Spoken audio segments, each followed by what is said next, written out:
முருகா சரணம். நாவல் சரஸ்வதி நற்றுணையாக காக்க காக்க கனகவேல் காக்க. எல்லோருக்கும் வணக்கம். நான் அனிதா பேசுகிறேங்க, யூகேலேருந்து. எல்லோரும் எப்படி இருக்கீங்க? நான் இம்ப்ரூவ் ஆகிட்டே வரேன். கண்டிப்பாக முருகப்பெருமானோட அருளால் ஃபுல்லாக நலமாகி உங்கள்கிட்ட ஃப்ரெஷ்ஷாக முன்னாடி பேசுகிறதுக்கு நான் தயாராகிட்டே இருக்கேன்.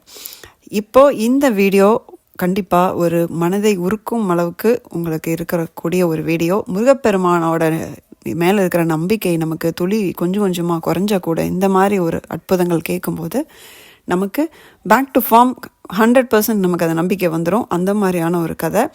ஏன்னா இதில் நிறைய விஷயங்கள் சம்மந்தப்பட்டிருக்கு. குழந்தை சம்மந்தப்பட்டிருக்கு, ஒரு இறப்பு சம்மந்தப்பட்டிருக்கு, கர்மா சம்மந்தப்பட்டிருக்கு, பாபா உள்ளே வருவார், வேல்மாறல் சம்மந்தப்பட்டிருக்கு, சேவல் சம்மந்தப்பட்டிருக்கு. இப்படி எல்லா விஷயங்களும் ஒரே இதில் வர்ற ஒரு பயங்கரமான ஒரு மிராக்கல் இது. மிராக்கல்குள்ளே போகிறதுக்கு முன்னாடி நம்ம சேனலுக்கு புதுசாக இருந்தால் நம்ம சேனலை சப்ஸ்கிரைப் பண்ணிக்கோங்க. கண்டிப்பாக இதுக்காக எந்த விதத்துலையும் நீங்கள் வருத்தப்படவே மாட்டீங்க, சந்தோஷம் மட்டும்தான் படுவீங்க. வீடியோக்கு ஒரு லைக் போட்டுட்டு நம்ம இப்போ ஸ்டோரிக்குள்ளே போகலாம்.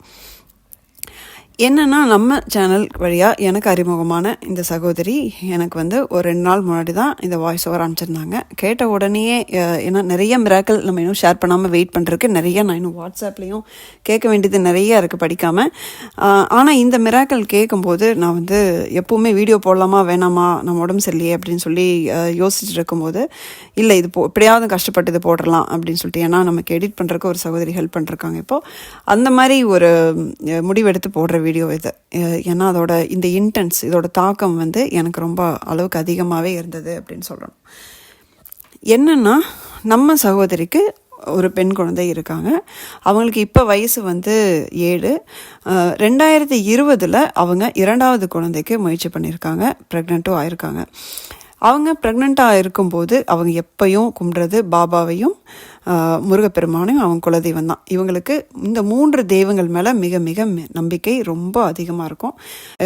அவங்க கண்டிப்பாக 2வது குழந்தை பையனாக பிறக்கணும்னு ஆசை. அதே மாதிரி நல்லா ஆரோக்கியமாக பிறக்கணும் அப்படின்னு சொல்லிட்டு எந்நேரம் முருகர் பாட்டு கேட்டுகிட்டே இருக்காங்க. பாபாவையும் கும்பிட்டுருக்காங்க. அந்த சமயத்தில் இவங்களுக்கே நிறைய மிராக்கிள்ஸ் நடக்குது. பாபாவும் சரி முருகரும் சரி மாறி மாறி நிறைய அதிசயங்கள் பண்ணிட்டு தான் இருக்காங்க. இவங்களுக்கு 2020 நவம்பர் 17 அன்னைக்கு தேதியில் ஒரு அழகான ஆண் குழந்தை பிறக்குது. அங்கே தான் பிரச்சனை ஆரம்பிக்குது. இது வரைக்கும் எல்லாமே நினச்சபடி எல்லாமே நடந்துட்டு வர மாதிரி இருந்தாலும், நமக்கு மிராக்கிள்ஸ் நிறையா நடந்தாலும், சகோதரிக்கு மிகப்பெரிய இடியாக பிறந்து ஒரு நாள்லேயே அந்த ஆண் குழந்தை இறந்து போயிடுது. இது சகோதரிக்கு தெரியாது. டாக்டர்ஸும் சரி, அவங்க சொந்தக்காரங்க பேரண்ட்ஸ் எல்லாமே சகோதரிக்கு இது சொல்லாமல் வச்சுருக்காங்க. ஏன்னா அவங்களோட உடல்நிலை பாதிச்சிரும் அப்படின்னு சொல்லிட்டு, இது நமக்கு நல்லாவே புரியும். இது மாதிரி நமக்கு தெரிஞ்சவங்களுக்கு நடக்கும்போது இது மாதிரி நம்ம கேள்விப்பட்டிருப்போம். ஏன்னா இவங்க உடம்பு கண்டிப்பாக அது தாங்கக்கூடிய சக்தி வரும்போது தான் சொல்லுவாங்க. அதே மாதிரி சரி ஒரு 10 நாள் கழித்து டாக்டர் வழியாகவே நம்ம சொல்லிக்கலாம் அப்படின்னு சொல்லி அவங்க முடிவு பண்ணியிருக்காங்க. சகோதரிக்கு குழந்தைக்கு உடம்பு சரியில்லை, தனியாக வச்சுருக்கோம் அப்படிங்கிற மாதிரி சொல்லி மெயின்டைன் பண்ணியிருக்காங்க. ஒரே நாள் அன்னைக்கு நைட்டு, நாள் நைட்டு அன்னைக்கே அவங்களுக்கு கனவுல பாபா போயிருக்காரு. பாபா போயிட்டு என்ன சொல்லியிருக்காரு, இங்கே பாரு, உன்னோட குழந்தை இறந்துருச்சு. அது இறந்ததுக்கு ஒரு காரணம் இருக்குது. ஏன்னா உன்னுடைய கணவருக்கு மிகப்பெரிய ஆபத்து காத்துட்டு இருந்தது. அந்த ஆபத்து அந்த குழந்தை வாங்கிட்டு அதோட உயிரை விடுற மாதிரி ஒரு சூழ்நிலை உருவாயிடுச்சு. அந்த குழந்தை ஒரு வேளை தப்பிச்சிருந்தா கண்டிப்பாக உன் கணவருக்கு ஒரு ஆபத்து இருந்திருக்கு. அதனால நீ வருத்தப்படாத அப்படின்னு சொல்லி அவர் கனவுல நாள் நைட்டே போய் சொல்லிடுறார். சகோதரி இது தெரிஞ்சதுக்கு அப்புறம் கூட எனக்கு ஏன்னா சகோதரி ஃபுல் வாய்ஸ் நோட்டும் அழுதுகிட்டே தான், தேம்பி அழுதுகிட்டே தான் எனக்கு அனுப்புகிறாங்க. அவங்க எனக்கு அனுப்புறது கிட்டத்தட்ட 4 வருஷத்துக்கு முன்னாடி நடந்த சம்பவம். ஆனால் அவங்களால அழுகையை கண்ட்ரோலே பண்ண முடியல. அந்த சூழ்நிலை அப்படி. ஸோ இப்போ பாபா சொன்னதுக்கப்புறம் இவங்களுக்கு இடி இறங்கின மாதிரி இருக்குது. அப்போ கூட இவங்க குழந்தைய பற்றி டாக்டர்கிட்டையோ பேரண்ட்ஸ்கிட்ட யாருக்கிட்டையும் கேட்கல. ஏன்னா பாபா சொல்லிட்டாரு. இவங்க ரொம்ப ஒரு ஸ்ட்ரெஸ்ஸில் அப்படியே அதை பற்றி எதுவுமே கேட்காம அமைதியாக இருக்காங்க. சரியா 10வது நாளுக்கு அப்புறம் டாக்டர் பொறுமையாக விஷயத்தை எடுத்து சொல்கிறாரு, என்ன நடந்துச்சு அப்படின்னு சொல்லிட்டு. சகோதரிக்கு ஆல்ரெடி அந்த விஷயம் பாபா கிளியர் கட்டாக சொன்னதுனால, அவங்களுக்கு அந்த அதிர்ச்சியெல்லாம் அவங்க கோத்ரூ பண்ணதுனால அவங்களுக்கு மனம் இறுகி போய் ஒரு துளி கூட அழுகையே வரல. டாக்டர் சொல்லும்போது அப்படியே இந்த வாழ்க்கை வெறுத்த அந்த ஸ்டேஜில் அந்த அதிர்ச்சியில் இவங்களுக்கு அழுக கூட வரல. இவங்க அதிலிருந்து முருகப்பெருமானை நம்பி நான் இவ்வளோ தூரம் சாமி கும்பிட்டேன், எந்நேரமும் வந்து பாட்டெல்லாம் கேட்டுருந்தேன், அந்த முருகனே வந்து பிறக்கணும்னு இருந்தேன். கரெக்டாக அந்த மகாசஷ்டி சமயத்தில் தான் குழந்தை பிறந்தது. ஆனால் எல்லாமே இருக்குது, ஆனால் ஒரே ஒரு நாளில் பிறந்த குழந்தை இறந்துருச்சு அப்படின்னு சொல்லி ரொம்ப சங்கடத்தில் அவங்க வந்து கொஞ்ச நாள் சாமி கும்பிட்றது விட்டுறாங்க. இதுவும் எல்லாருக்குமே நடக்கும். நான் கூட 1.5 வருஷம் வந்து சாமியை திரும்பி கூட பார்க்காம இருந்தேன் அப்படிங்கிறது நான் முன்னாடி வீடியோவில் சொல்லியிருக்கேன். ஸோ இது வந்து எல்லாருக்கும் நடக்கக்கூடிய ஒரு விஷயந்தான். அவங்க மனசு வெறுத்து போய் கொஞ்ச நாள் சாமியே கும்பிடாமல் இருந்திருக்காங்க. இப்போது திரும்பியும் அவங்க கொஞ்சம் கொஞ்சமாக அதை வந்து அந்த உண்மை நிலையை ஏற்றுக்கிட்டு அவங்க சாமி கும்பிட ஆரம்பிச்சிருக்காங்க. பழையபடி முருகப்பெருமானும் சாய்பாபாவும் எல்லா அதிசயங்களையும் மாறி மாறி பண்ண ஆரம்பிச்சிருக்காங்க. நிறைய அதிசயங்கள் நடக்குது. திரும்பியும் சகோதரிக்கு அந்த கடவுள் நம்பிக்கை போகலை. அவங்க பண்ணுற அதிசயங்கள் மூலம் கண்டிப்பாக இன்னொரு குழந்தை நமக்கு கிடைக்கும் அப்படின்னு சொல்லிட்டு 3வது குழந்தைக்கு முயற்சி பண்ணுறாங்க. 3வது குழந்தை இதை மாதிரி கன்சீவ் ஆகவுமே சகோதரிக்கு திரும்பவும் பாபா கனவுல வராரு. கனவுல வந்துட்டு, இங்கே பாரு, நான் உனக்கு சத்குரு, உன்னை வந்து எப்பயும் நான் வந்து வழி நடத்துவேன், நீ முருகப்பெருமானை கும்பிடு, முருகப்பெருமான மனசார அவர் மேலே நீ அவர் மேலே நம்பிக்கை வச்சு நீ எப்போதும் போல் சாமி கும்பிடு அப்படின்னு சொல்லிட்டு மறைஞ்சிடறாரு. இந்த கனவு வரவுமே சகோதரிக்கு வந்து திரும்பியும் நல்ல கிளாரிட்டி கிடைக்குது. ஓகே, முருகப்பெருமான் நம்ம வாழ்க்கையில் ஏதோ ஒரு விஷயம் பண்ண போகிறாரு அப்படிங்கிறது அப்படி நம்பிட்டு திரும்பியும் சாமி கும்பிட ஆரம்பிக்கிறாங்க. பாபாவையும் முருகனையும் குலதெய்வத்தையும் திரும்பியும் உருகி வேண்டுறாங்க. இந்த சமயத்தில் 5வது மாதம் ஸ்கேன் போகிறாங்க. 5வது மாதம் ஸ்கேனில் வந்து ஒரு குண்டை தூக்கி போடுறாங்க. டாக்டர் என்ன சொல்கிறாங்கன்னா, குழந்தைக்கு கிட்னி வந்து வீக்கமாக இருக்குது. ஸோ இது வந்து பார்ப்போம் இது எப்படி போகுதுன்னு. அவங்க குழந்தை பிறந்ததுக்கப்புறமா அவங்களுக்கு ஒரு ஆப்ரேஷன் பண்ணுற மாதிரி இருக்கும் அப்படின்னு சொல்கிறாங்க. சகோதரிக்கு திரும்பியும் இடி விழுந்த மாதிரி ஆகிடுது. இதனடா இது, இந்த குழந்தையும் பிழைக்குமா இல்லையான்னு தெரியலையே, நம்ம இவ்வளோ தூரம் சாமி கும்பிட்றோம் அப்படின்னு சொல்லிட்டு அவங்களுக்கு மனசு வந்து ரணமாகி வேதனையாக இருந்திருக்கு. குழந்தை ஆனால் நல்லபடியாக பிறக்குது. ஏன்னா அவங்க வந்து கடவுள் நம்பிக்கையை விடவே இல்லை. அதனால் குழந்தை நல்லபடியாக பிறக்குது. குழந்தை நல்லபடியாக பிறந்தோடனே அவங்க 1 மாதம் கண்டிப்பாக NICUவில் வந்து குழந்தை ICUவில் வச்சுருக்கணும் அப்படின்னு சொல்கிறாங்க. க்ளோஸாக மானிட்டர் பண்ணுறாங்க. அவங்களுக்கு அந்த கிட்னி வீக்கம் வந்து அந்த ப்ராப்ளம் மைல்டாக இருக்குது. அப்போ சொல்கிறாங்க, இது ரெகுலராக நம்ம மானிட்டர் பண்ணிகிட்டே இருக்கலாம், அந்த ஒரு தேவைப்படுற ஸ்டேஜில் நம்ம சர்ஜரி பண்ணிக்கலாம் அப்படின்னு சொல்லிட்டு இதை நம்ம க்ளோஸாக மானிட்டர் பண்ணணும்னு சொல்லிட்டு 1 மாதம் அங்கேயே வச்சுருக்காங்க குழந்தைய. சகோதரி அந்த 1 மாதமும் நடைப்பெணமாக தான் சிஸ்டர் இருந்தேன் அப்படின்னு சொல்லிட்டு அப்படி அழுதாங்க. அது எல்லாருக்குமே அவங்க மைண்ட் ஸ்டேட் எப்படி இருக்குன்னு தெரிஞ்சிருக்கும்.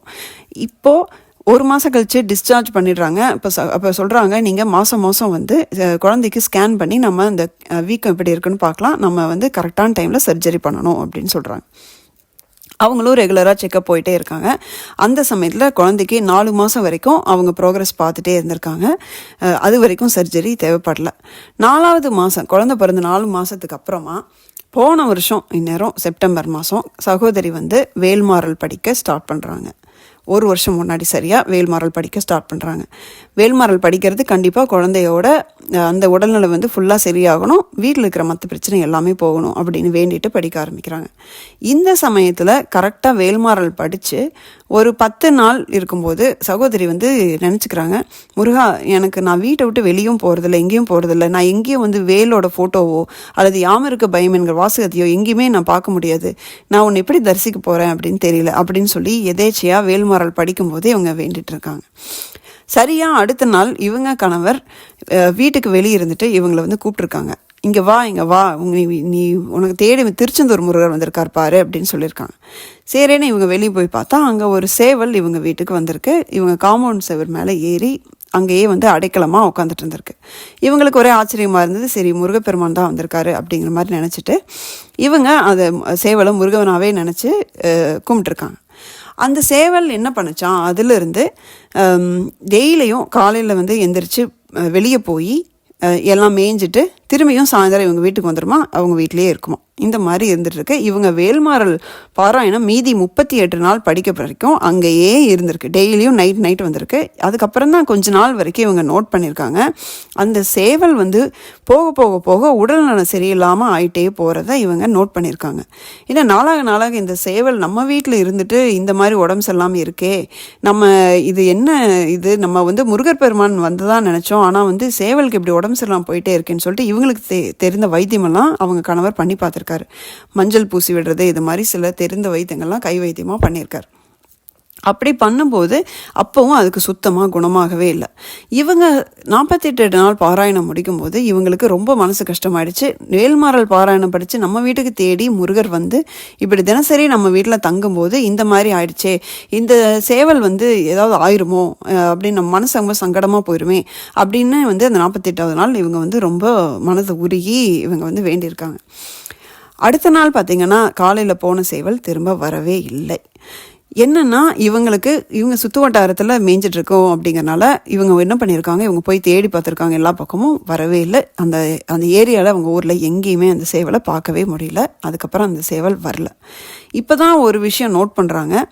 அந்த மாதம் ஸ்கேன் போகும்போது டாக்டர் வந்து என்ன சொல்லியிருக்காங்கன்னா, குழந்தைக்கு கம்ப்ளீட்டாக அந்த வீக்கம் சரியாயிடுச்சு, கிட்னி வீக்கம், நீங்கள் சர்ஜரி எதுவும் தேவையில்லை, கம்ப்ளீட்டாக நார்மல் ஆகிட்டா அப்படின்னு சொல்கிறாங்க. அப்போ தான் அவங்களுக்கு ஒரு விஷயம் புரிஞ்சிருக்கு. வந்த முருகப்பெருமான் சும்மா நம்ம வீட்டுக்கு வரல, வந்து நம்ம வீட்டில் இருக்கிற பிரச்சனையும் குழந்தையோ இருக்கிற அந்த வியாதியும் அவர் அதை வாங்கிட்டு வந்த வேலை முடிஞ்சோன்னா அவர் கிளம்பிட்டாரு அப்படிங்கிறது கரெக்டாக வேல்மாறல் பாராயணம் 48 நாள் முடிஞ்சதுக்கப்புறம் இந்த சம்பவம் நடந்ததை அவங்களுக்கு அப்புறம் தான் புரியுது. ஓகே, இந்த வேல்மாறல் பாராயணத்தில் இருந்த அந்த 38 நாள் அந்த சேவல் அங்கே இருக்கும்போது அவங்க வீட்டில் இருந்த அந்த குழந்தையோட வியாதி மட்டும் இல்லைங்க, மற்ற பிரச்சனைகளும் ஒன்று கிளியர் ஆனது. அப்போ தான் சகோதரிக்கு புரியுது, என்னோட பிரச்சனை ஒன்று நான் விடுவிச்சு வெளியே வந்ததே எனக்கு லேட்டாக தான் சிஸ்டர் புரிஞ்சுது. ரொம்ப நாள் கழிச்சு தான் எனக்கு தெரிஞ்சுது முருகப்பெருமான் என் குழந்தையோட வியாதியை அவர் வாங்கிட்டு அவர் கிளம்பிட்டாருங்கிறது எங்களுக்கு அப்புறம் தான் புரிஞ்சுது அப்படின்னு சொல்லி சகோதரி சொல்கிறாங்க. இப்போ அந்த பாப்பாவுக்கு பார்த்தீங்கன்னா 1.5 வயசு ஆகுது. யாருமே எதுவுமே சொல்லாமல் எங்கே முருகரை பார்த்தாலும் அவள் சின்ன குழந்தை, பச்சை குழந்தை, அவள் எங்கே பார்த்தாலும் முருகனை கையெடுத்து கும்பிட்றாளமாங்க. இது வந்து யாருமே சொல்லி கொடுக்காம பாப்பாவாகவே பண்ணுற விஷயம் அப்படின்னு சொல்கிறாங்க. அப்போ அதுக்கு என்ன அர்த்தம் அப்படின்னு நம்ம எல்லாருக்கும் நல்லாவே தெரிஞ்சிருக்கோம்.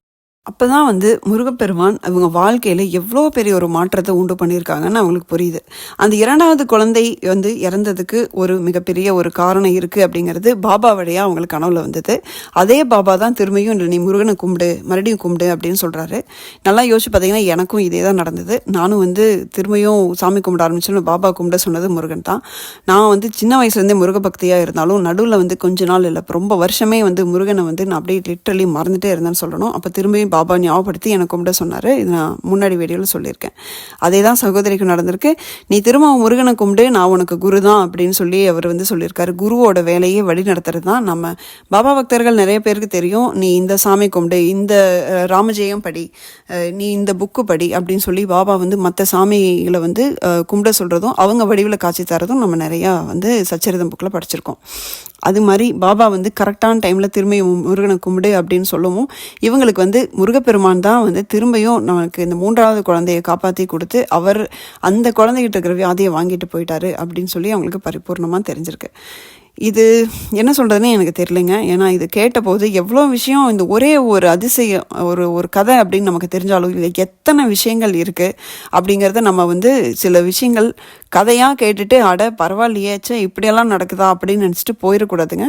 எப்போவுமே நான் சொல்கிற மாதிரி ஒவ்வொரு அதிசயத்துக்குள்ளே நம்ம ஆழமாக போய் பார்த்தே ஆகணும். அப்போ தான் நம்ம வாழ்க்கைக்கு அதுலேருந்து என்ன எடுத்துக்க முடியும் அப்படிங்கிறது நமக்கு புரியும். முழுக்க நம்பிக்கையோட இந்த சகோதரிக்கு கிடைச்சது மிகப்பெரிய அடி. நமக்கு தெரியும், ஒரு கடவுள் நம்பிக்கையோடு இருக்கும்போது நமக்கு ஒரு அடி கிடைக்குதுனாலே அது கர்மாவோடைய வேலையாக இருக்கும். அது வந்து கடவுளே வந்து சில சமயம் நமக்கு எது நல்லதோ அதுதான் பண்ணுவார் அப்படிங்கிறது நமக்கு தெரிஞ்சாலும் அது வலியோடு நம்ம இருந்தாலும் அதை புரிஞ்சுக்கிறோம். அதே தான் சகோதரிக்கு அந்த 2வதாக பிறந்த அந்த ஆண் குழந்தை இறந்தது வந்து கிளியராக ஒருத்தன் கனவுல வந்து ஒரு சாமி வந்து இதனால தாம்மா இறந்துருச்சு அப்படின்னு சொல்கிறது வந்து எவ்வளோ பெரிய விஷயம். அந்த கனவு வராமல் இருந்தால் சகோதரி வந்து மனசு உடஞ்சி அப்படியே அந்த மன அழுத்தத்துலேயே இருந்திருப்பாங்க. ஆனால் அது நடந்தது ஒரு காரணத்துக்காக தான் அப்படின்னு ஒரு கடவுள் வந்து கனவுல சொல்லும்போது அது எவ்வளோ ஒரு பெரிய கொடுப்பேன். இது எதனால் அவர் கனவுல வந்து சொன்னார் அப்படின்னா அவங்க குலதெய்வம் முருகன் பாபா மேலே வச்சுருந்த மனப்பூர்வமான பக்திக்கு கிடைச்ச ஒரு பரிசு கனவுல வந்து சொல்லி அவங்கள அந்த ஸ்ட்ரெஸ்ஸிலேருந்து வெளியே கொண்டு வந்து பாபா வந்து திரும்பி அதோட நிற்காம உனக்கு திரும்பி நம்பிக்கை கொடுக்குறாரு. கன்சீவ் ஆனோடனே 3வது பேபி நீ திரும்பியும் முருகனை கும்பிடு அப்படின்னு சொல்கிறாரு. ஸோ பாபாவுக்கு எப்படி கைட் பண்ணணும், பாபா எப்படி கைட் பண்ணுவார் அப்படிங்கிறது நமக்கெல்லாம் இதுலேருந்து புரியுது. அதே மாதிரி நடுவில் சாமி கும்பிடாமல் இருந்தாலும் திரும்பியும் கும்பிடும்போது அந்த மனப்பூர்வமாக நீங்கள் கும்பிட்டீங்கன்னா அதே சாமி நம்ம ஒரு அடி எடுத்து வச்சா 10 அடி கிட்ட எடுத்து வருவாங்க அப்படிங்கிறதும் இந்த மிராக்கள்லேருந்து புரியுது.